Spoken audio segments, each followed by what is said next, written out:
welcome back, or hello if you're new.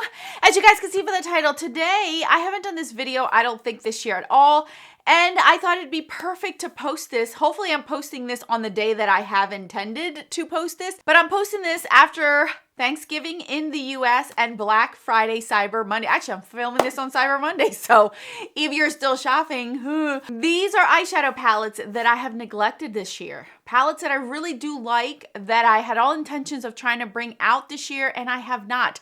All of these palettes don't have a year, if at most a year, in my collection, and I've already kind of forgotten about them. I wanted to do this video specifically today because I know we have been shopping all weekend long, including today, and even myself. I can almost guarantee you that I will be spending some money this weekend on gifts as well as on myself. So this is a reminder to me as I'm editing this video as well.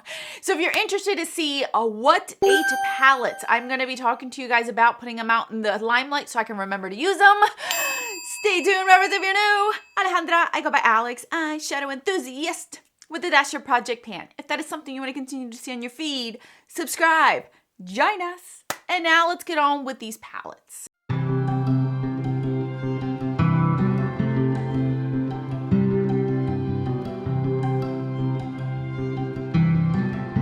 right, you guys, so these are in no particular order. Again, these are palettes that are recent, within a year of my collection. Some might not be a year, some might have a little bit longer, but I really need to think about them because I have thought about them, but I never once used them.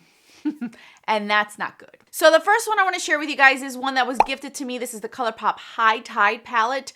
I really do like this color story, and I don't get too many monochromatic palettes because I don't reach for them as often, but this is one that I really do because there's depth and differences in the shades that allows me to still stay in the same color family but give it a little bit of a zing to it. So this is one that I used last year in the summertime. Really do like this palette a lot, and this year I forgot to pull it out in the summer. I'm bringing this back out because I'm reminding myself that when the holidays are over and January arrives, this is more of my color theme that I like to reach for, so I'm bringing it out there so I can remind myself to do it. It's beautiful, nothing wrong with it. I'm the problem. It's me.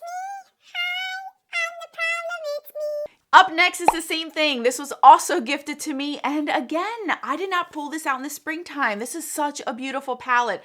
Really enjoyed this color story, and again, I didn't pull it out. So I'm reminding myself that I need to bring these out more often than I typically have been. Try to put some other ones down and try to reach for these a little bit more because these are beautiful. The Sailor Moon one, really like it. It's not something that I would always reach for because it's a little bit lighter. It doesn't have too much depth in it, but that doesn't mean it's not a beautiful palette in my eyes.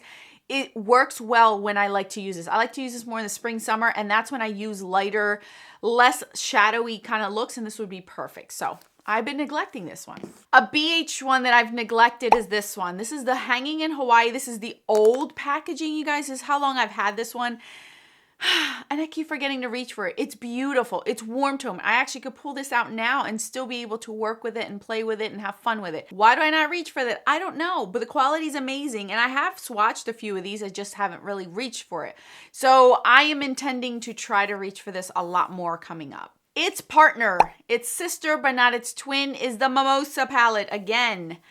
I wanted to bring this out in the springtime and I did not. So this one actually reminds me very much of the color story of the Sailor Moon one, but just a little bit more depth into it and more richness to it. So again, I don't know why I didn't bring it out.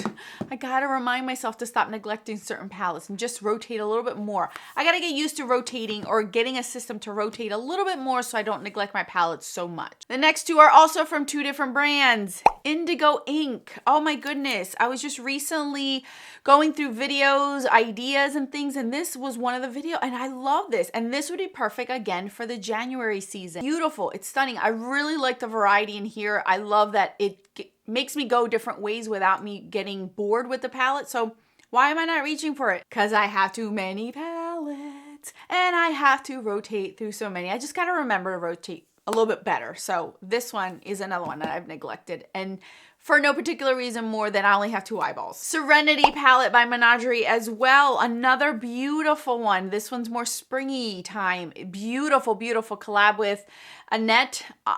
Why have I not reached for it more? I don't know. I don't know. I got to get better at this. So here's another one that I've neglected.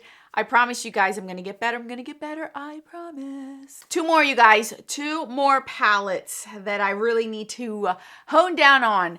This one, I just bought this year and I put it away and I forgot to bring this out. And this is the right time to do it. This is the Sydney Grace Be Mine in the light version. This is the perfect time to bring this out. So I'm actually going to leave this hanging because I can definitely use this one right now without any trouble. Like, I get the richness in here. I get the lightness of it. It's just such a pretty palette. Why am I not wearing it? I do know, but I'm going to say I don't know because I'm trying to make a point.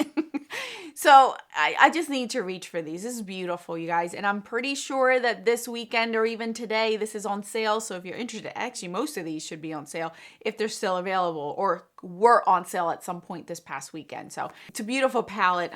I need to keep this one out so I can play with it this week. The last one, and this one I did have on the back of my brain, but because new releases came out that I actually wanted to try, review, swatch, do that kind of whole 9 yards for you guys, especially this time of year, I didn't reach for it, and that is the Bad Witch palette by Give Me Glow, you guys. This would have been perfect, but I still have a opportunity to redeem myself with these blues and these darker purples in January. So I am not 100% lost with this one yet. I still have time for it. And I'm gonna keep the list of all these palettes in my binder so that I remember to go back and reach for them. So this is another one that I really do like, and I never really did any looks with it or anything. Like, I never really showcased it anywhere for one reason or another. It's just got stuck in the back burner. All right, guys, so these are the 8 palettes that are recent to my collection that I really need to step it up and try out and use a little bit more than I have just by playing around with them and doing a quick video and then putting them away. I'm trying not to get into that specific habit, but it is difficult considering I only have 2 eyes. And I'm trying to rotate through as many palettes as I possibly can. Like I've mentioned in many, many different videos, next year will be a little bit different because I'm not going to do as many project pans, especially those that are concentrating more on eye products, because I want to reach for what I want to reach for. And this pile right here tells me what I want to reach for, but sometimes I just don't have the opportunity because I can only do my eye look so many times a day until my eyes become irritated. Yes, I have done that before where I have taken off my eye makeup and done another look. Your eyes are sensitive, and I do not want them to get ruined just for the sole purpose of trying to rotate through my eye makeup. So this is my pile. I'm gonna write these down. I'm gonna keep these somewhere where I can remember to pull these out when it is appropriate for me to pull out in those seasons, and I can get a little bit more use out of them. I really would love these. Actually, I would really like any of these to come out during my Pan Those Eyeshadows, but I don't know. It's so randomized. I don't know what comes out of there. But it'd be cool if one of these would come out of there. And if it ever does next year, I will let you guys know because I will remember these palettes. Thank you guys so much for watching. Let me know in the comment section, what palettes are you neglecting, not on purpose, but just because we are in that world where we buy things sometimes, or we get stuck on a palette because it's just that good that we forget other ones. We're all human, we're not perfect, and I'm not calling anybody out on it. I just like to feel like I'm not alone in this. Thank you again. I'll list these down in the description box. More videos for your enjoyment. Until then, adios.